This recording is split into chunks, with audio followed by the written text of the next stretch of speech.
중국인들의 각종 이슈에 대한 현지 반응과 그와 관련된 여러 상식을 함께 전해드리는 오카슈의 두 가지 이야기 시간입니다. 이번 시간에는 의식 수준 관련 이야기를 소개해 드리려고 합니다. 지난 3월 말 올라온 한 중국인의 고급 크루즈 여행담이 여러 채널로 퍼져나가며 많은 중국 네티즌들의 관심을 받고 있는 중입니다. 게시자는 표 한 장만 사고 나면 애들은 그냥 풀어두고 관리하는 사람들에게 맡기고 자신은 수영을 즐기다 스테이크에 랍스터를 먹고 쇼까지 보다 보면 어느덧 새로운 섬에 새로운 나라까지 들리게 된다며 그간 크루즈 여행을 선택한 이유에 대해 설명하며 글을 시작하고 있었는데, 하지만 최근 상하이에서 첫 운항에 나선 크루즈를 탔을 때 그간 자신이 가지고 있던 크루즈에 대한 이미지가 완전 뒤집혀 버렸고, 여행 중에는 끊임없이 놀라운 일들이 이어져 새로운 세상을 보게 되었다고 적고 있었습니다. 홈페이지 상에는 300년간의 항해가 전설급 크루즈 등의 문구와 함께 중국 여행객들에게 해상에서의 신기함과 잊기 어려운 럭셔리 크루즈 경험 제공을 강조하고 있었지만, 게시자가 기대했던 우아하고 안락한 크루즈 여행은 배에 오르기 전부터 이미 산산이 부셔지고 말았습니다. 승선을 위해 배 앞에 도착했을 때 눈앞에 펼쳐진 광경은 마치 붐비는 것으로 유명한 베이징 아침 출근 시간의 지하철역의 느낌으로 크루즈 스태프들은 끊임없이 밀지 마세요를 외쳤으나 중국 여행객들의 강력한 파워 앞에서 그들의 미약한 목소리는 빠르게 바닷속으로 파묻히고 말았다고 적었습니다. 그나마 승선 때만 해도 다들 서로를 밀치고는 있었어도 다가올 여행에 대한 기대감으로 웃는 낯이었으나, 돌아와서 하선할 때가 됐을 때는 그동안의 참을성이 한계에 달해 다들 이를 악물고 선박 탈출하는 분위기로 일부 사람들은 밟혀 죽을 뻔했다고 증언하고 있었습니다. 출발 전 크루즈 측이 준비한 멋진 홍보 영상에서는 승객들에게 고급스러운 식사 경험을 광고했었지만, 막상 밥을 먹으러 갔을 때 마주하게 된 건 빠르게 음식 쟁탈전을 벌여야만 했고, 그렇지 않으면 전혀 배불리 먹을 수 없는 현실이었는데, 이런 피크타임이 지나고 나서 게시자가 뷔페를 바라봤을 때 광경은 그 무엇도 남지 않은 처참한 모습이었습니다.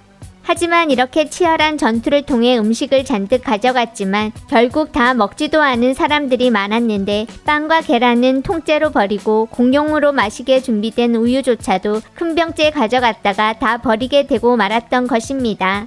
게시자는 이에 대해 집에서는 음식 한 접시도 데워가며 며칠 먹을 사람들이 크루즈에 올라서 갑자기 흥청망청하는 속풀이에 나섰다고 표현하고 있었는데, 그 밖에도 새치기를 못하게 하자 한 아줌마가 화가 나서 물을 뿌리고 다른 사람은 우유를 뿌리고, 이로 인해 시작된 양쪽 단체 간의 싸움으로 테이블이 부셔지는 등 현장은 참혹하게 변해버리고 말았습니다. 게시자는 이 짧은 며칠 사이 이런 싸움을 10여 차례 볼 수 있었다며, 자신은 음식 쟁탈전에 자신도 없고 싸움도 못하고 이미 크루즈에 대한 외상 후 스트레스 장애에 걸려버려 평생 다시는 타지 않을 것이라고 하였는데, 관광객에게 욕먹던 크루즈 직원들도 멘붕 상태였지만 자신도 울고 싶을 정도로 큰 트라우마로 남았다고 하였습니다. 그러면서 처음 크루즈 측이 광고한 300년의 항해 경험이 무슨 소용이냐면서 그들은 전혀 자신들의 손님에 대해 아무것도 이해하지 못하고 있다는 말과 함께 과거 중국 언론의 한 국제 크루즈 음식 공급업체 취재 내용을 소개하였는데, 그 업체에 따르면 승객에 따라 비축하는 음식량이 달라지기는 하지만 승객이 대부분 중국인이라면 적어도 3분의 1은 더 준비해야 한다는 것이었습니다. 하지만 이런 계산조차도 여전히 오산인 것은, 사람이 먹을 수 있는 양은 한계가 있지만 중국인들의 낭비는 그 끝이 없는 것으로, 좀 지난 글에 따르면 5일간의 여정 중 육류, 가금류 60톤, 생선 20.5톤, 수박 7톤, 바나나 1톤, 감자 11톤, 계란 52,000개, 우유 750갤런을 소비해 그 양은 다른 지역 동급 크루즈의 5배에 달했으나 그중 80%는 그냥 버려졌다는 것인데, 결국 해당 크루즈는 취항한 지 1년도 안 돼 허둥지둥 중국에서 철수하게 되었고, 다른 곳들도 테스트 과정에서 철수를 결정하게 되었다고 적었습니다.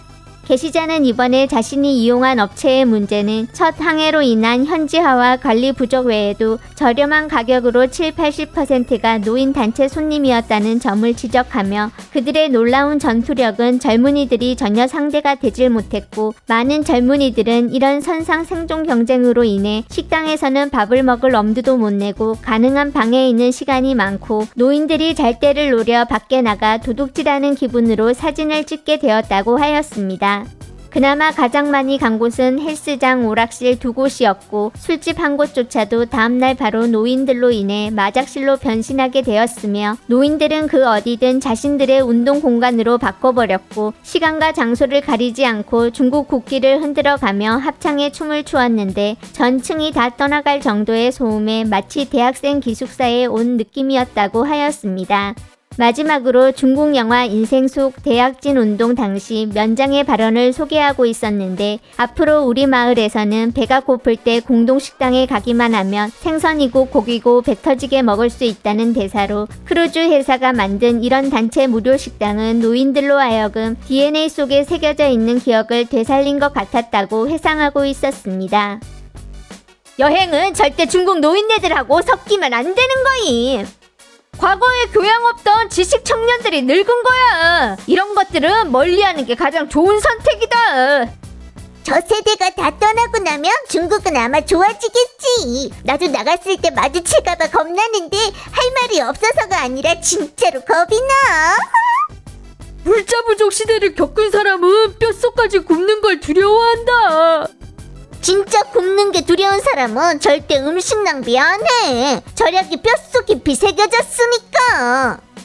의식 교육이 너무 떨어진다. 중국이 발전하려면 모든 사람들의 의식 수준을 높여야 되는데 애들 교육부터 시작하자. 해외여행 갔을 때 외국인들이 무시한다고 탓하지 말고 우리 자신을 탓하라고. 음식 낭비에 2배로 배상시켜봐. 감히 가져갈 수 있는지. 너무 나갔다. 바로 각종 대모험 장면 슈퍼맨 뜨고 너한테 인생 무상을 느끼게 만들어주는 거임.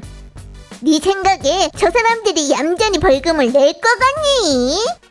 벌금 낼 때 바닥에 드러누워버리면 넌 부추갈래? 네가 감히 벌금 물려보셔. 바로 할머니 몇 명 억지 쓰면서 바닥 구르고 어르신 몇이 호통친 다음에 너한테 돈 뜯어내는 거야.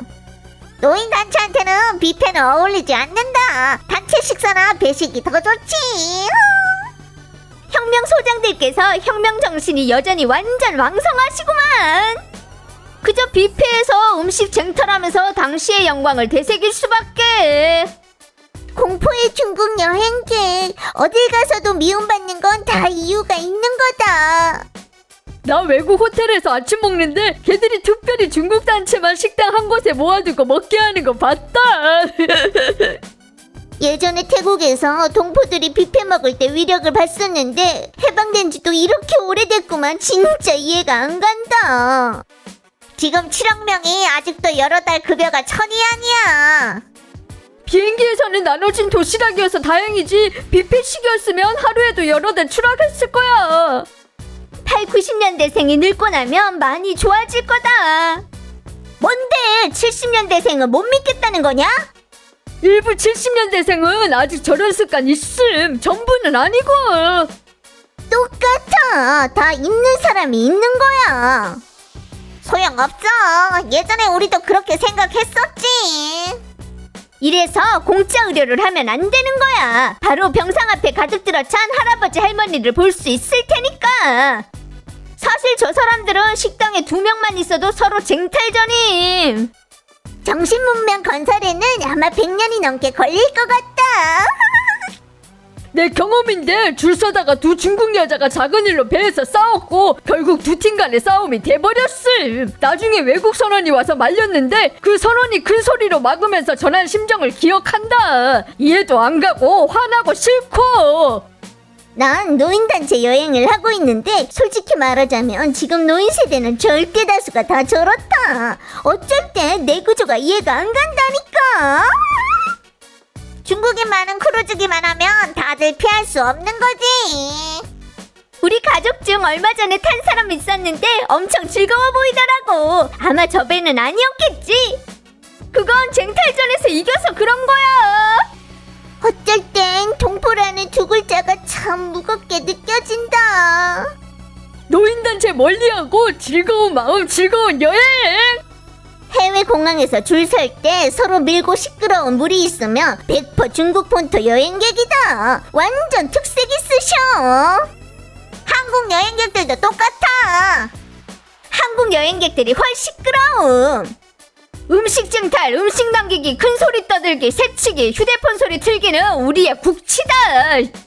작년 여름에 산샤 크루즈 탔는데 전부 다 노인단체였다. 낮에 뷔페에서는 노부인이 자기 젓가락으로 음식 맛보고 맞닥치다가 싸우고, 노래방에서는 돈 안 내고 직원한테 욕을 했음. 직원이 가장 불쌍했는데 다들 알바하는 학생들이더라고. 크루즈가 중국 오니까 맛이 변하는구나. 돈 좀 뽑아야지 하는 마음가짐을 가지고 할아버지 할머니들은 절대 마음 약해져서 규칙을 지키지 않는다. 자중해야만 세계로부터 존중받을 수 있는 거라고. 이게 다 30년 전이 남긴 후유증이. 무조건 파출소를 크루즈 위에 만들어야 된다니까.